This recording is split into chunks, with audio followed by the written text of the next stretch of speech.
Hello class, welcome to section 15.3, measures of dispersion. We're continuing our look at statistics. And this one focuses on things like range and standard deviation. So as opposed to distribution, this is now more on the spread. How is it spread out? And the difference in the highest term, lowest term, that kind of spread. And what I just described was a range, the difference between the highest and lowest data values. Standard deviation is used heavily in statistics and analyzation of data. It is the average amount of each data value varies from the mean. So, for example, like in safety tests, they have standard deviations that are used for benchmark data. For example, if like a brake pad on a car, there's some amount that you want of resistance that you want each brake pad to have. Of course, in a factory line, you want to make sure that each of them is in a particular range of this particular parameter. That they have to be within some sort of number. So by measuring the standard deviation, you can compare of 100 brake pads and samples. Do they fall in this? Is their standard deviation small enough that they fall in this safety range?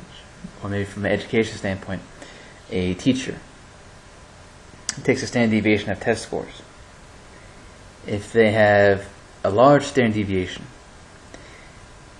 that means each individual student, on average, their grade varies quite a bit from the mean, which could mean one of two things. It could be that the test was extremely hard, and the students either did well or did terrible. Or it could mean that the information that was put on there was not either explained to them well or they were not prepared for it. It stands for a wide variety of scores. If the standard deviation for these test scores is low, that means everyone's getting about the same grade. So those are two examples of the uses of standard deviation. Coefficient of variation takes into account relative size of data values. The book gives an example of comparing the standard deviation of weight between 30 preschoolers and 300 football players.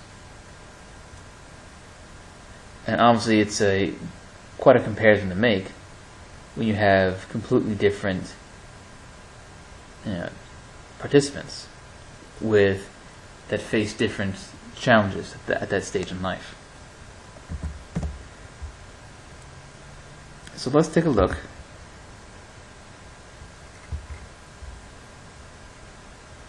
A range, again, is set was difference between the smallest and largest values. So in this particular set, our smallest value is 10, largest value is 45, so we see the range is 35. Now, standard deviation. Here are 6 steps that would take you through the standard deviation. These are my personal steps, and the book gives the same information, just makes slightly different. And later on, we'll give you a formula for it. I almost feel that it's better to memorize the steps versus the formula, because the formula is quite complex. So for standard deviation, first we would find the mean of all the data. Standard mean. Next, as was described in the definition, I want to find the difference between each data value and the mean itself. For each of those values, and we'll see an example, square each one. After I square each of those data values, I'm going to add them all up. Divide that sum by, as you see, n minus 1, where n is the number of items in the data set. Finally, that value we take the square root of. And that is our standard deviation. So here's an example. Age of the last 6 presidents at inauguration. Find the standard deviation. Now, standard deviation in a more statistical analysis sense, you're going to have a lot of values. And that's why quite often it's done by calculator, because it's a lot to do. The question that I'll ask you, whether it be on a test or a quiz, will be small, be something about this size, maybe 5 or 6 data values. So first step is to find the mean, which we did. Next, I'm going to find the difference between the mean and every data value on that list. So here they all are. Difference between the mean, 55.333, and each data value. Now, I subtracted the mean from the data values. It really doesn't matter because you're going to be squaring them anyway. It really doesn't matter the order that you subtract. Normally it does, but in this case it doesn't because, again, we're just going to square each one of these values. And when we do, we get this. After squaring each of those values, and remember, each of these should be a positive value, of course.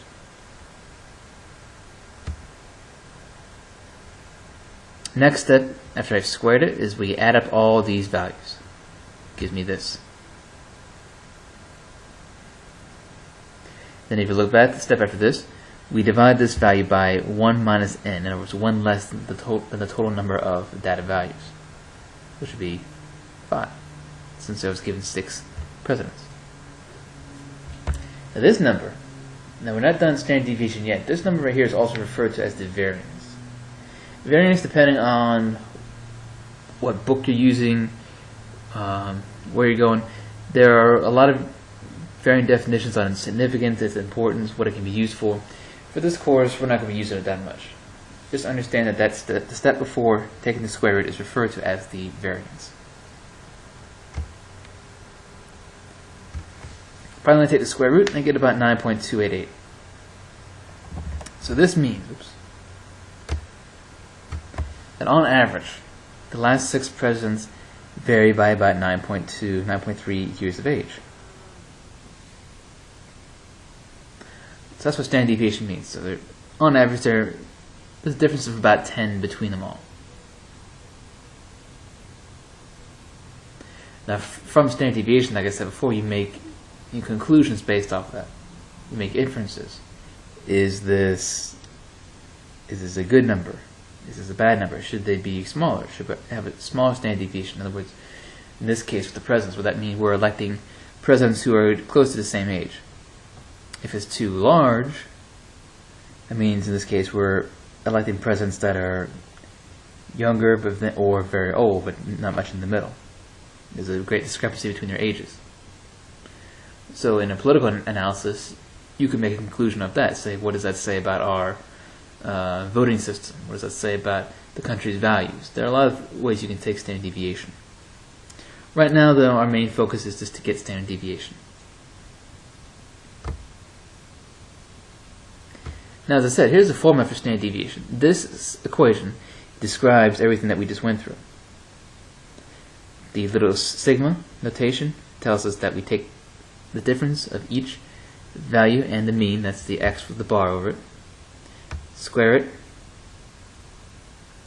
Then that f means multiply it times the frequency, in other words, if it happened a lot. Now again, that's all taken into account in the steps that we've done before. Lastly, the coefficient of variation. As I said, it's a way of comparing standard deviations when your two groups aren't anything necessarily related. Like I said, the book gives a good example of weight distribution among preschoolers and football players.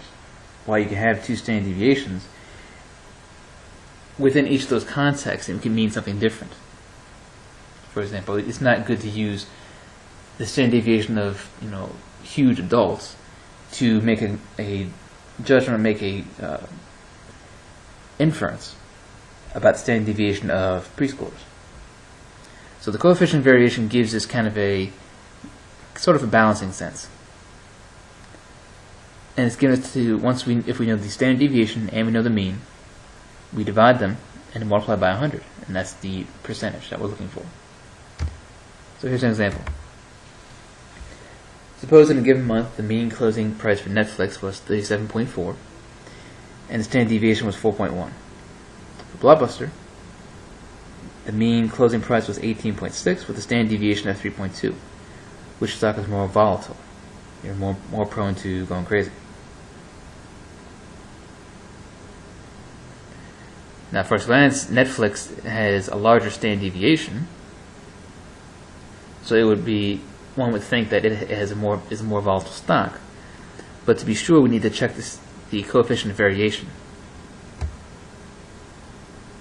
So for Netflix, the standard deviation divided by the mean gives me 0.1096.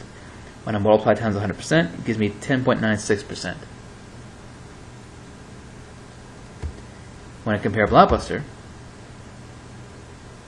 3.2 over 18.6 times 100% gives me 17.204. And the general rule is, whichever one of these is larger, these two percentages, has the greater variation. Or in this case, is more volatile. So relatively speaking, Blockbuster is considered a more volatile stock. And practically, because even though Netflix has a stronger standard deviation, because it's selling higher, it probably has much, on average has more shares, it's traded more, versus a smaller company, who is now becoming a much smaller company and entity. It means less than what a Blockbuster is, because it's smaller. Again, you're talking about different data values, just like with the prescores and the footballers. Two very different sources of data that aren't on equivalent terms. And this is what we use, coefficient of variation, to find a balancing point, so to speak.